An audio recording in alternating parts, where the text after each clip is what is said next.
visited the Armagh Observatory and Planetarium in January. Our guide Nick told us all about space and we explored the solar system in the Dome Theatre. We learned about Jocelyn Bell Burnell and how she discovered pulsars in 1967. We also got to explore all the other exhibits in the planetarium and dressed up in spacesuits. We designed a Mars lander using scrap materials to help our egg astronauts to survive a landing on Mars. We dropped our capsules from the balcony and rushed to check our egg astronauts. Some of our egg astronauts landed safely, some did not. Later we visited Armagh County Museum where the curator Sean showed us paintings by another Lurgan legend, George A. Russell. We spent some time deciding which one was our favourite, but there were so many to choose from, with lots of different scenes and people. Afterwards, we talk about which one we liked the most and try to explain why. We also look at other parts of the museum. There are lots of things to look at, like old coins, weapons and pottery. Some of the objects were thousands of years old, and we even got to try on some fancy clothes. We had lots of fun, but we found out even more in the classroom about Jocelyn, George and a few other Lurgan legends. So sit back, relax and watch as we tell you everything that we have learned. Lurgan is home to lots of people who have done wonderful things. One of the biggest stars from Lurgan is Jocelyn Bell Burnell, a space scientist. She grew up at a house called Solitude at the back of Lurgan Golf Course. Bell's Row and Belford are named after her family. Jocelyn went to Lurgan College, but at the start she was not allowed to study science as it was seen as a boys' subject.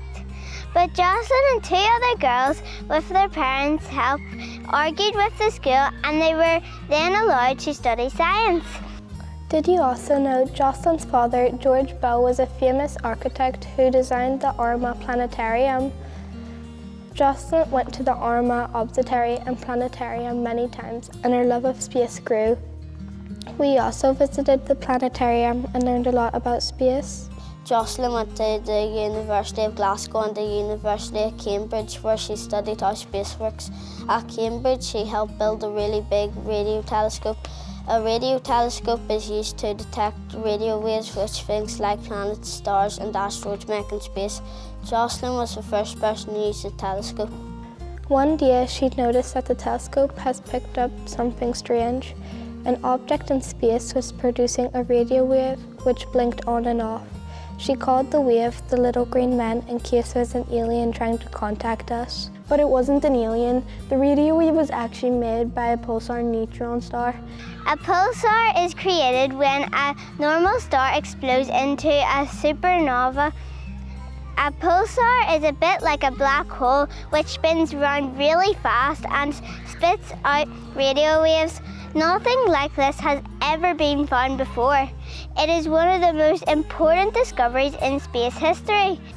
In 1974, Jocelyn Bell's supervisor was awarded the Nobel Prize for Physics for the discovery of the pulsar. The Nobel Prize is the biggest award you can get in physics, a bit like the Oscars. But Jocelyn was not mentioned even though she was the one who discovered it. It was really not fair. But nearly 50 years later, Jocelyn was awarded a prize of over £2 million for her discovery. She donated all the money to help women and minority groups in physics. Jocelyn Bell is one of the greatest astrophysicists in the world.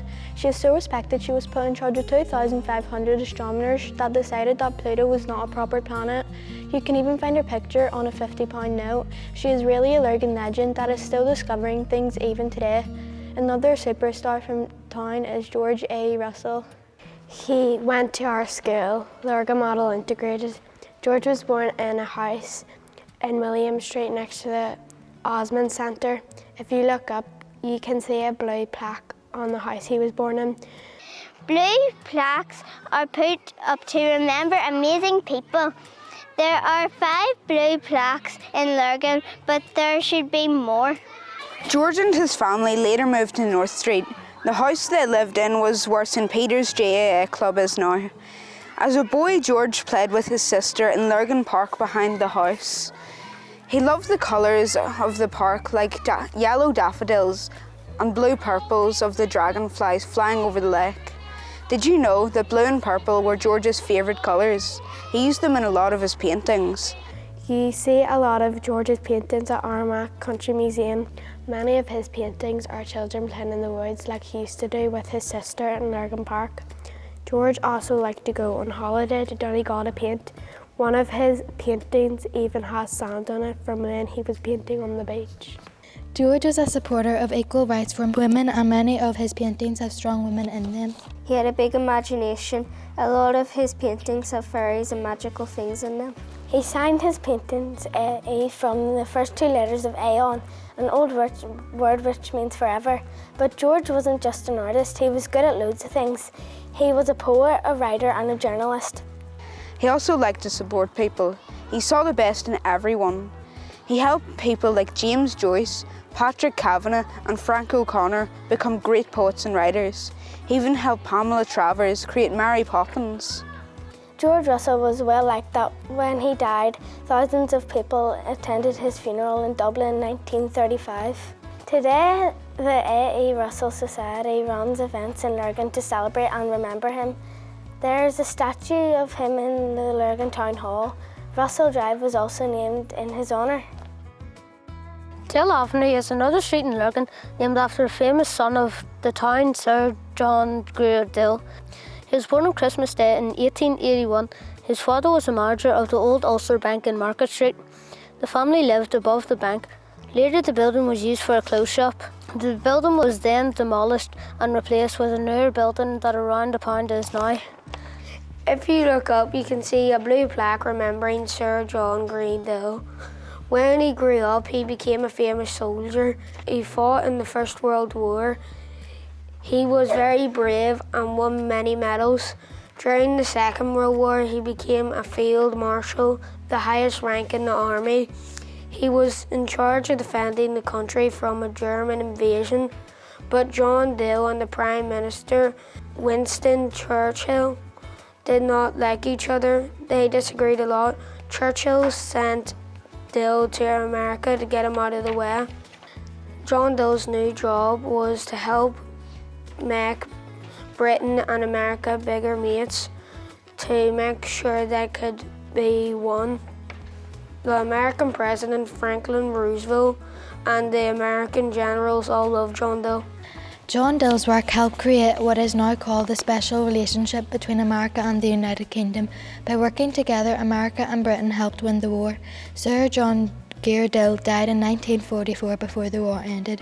The Americans liked him so much that they allowed him to be buried in their most important cemetery in Alkington, near Washington. He is one of the few non-Americans buried there.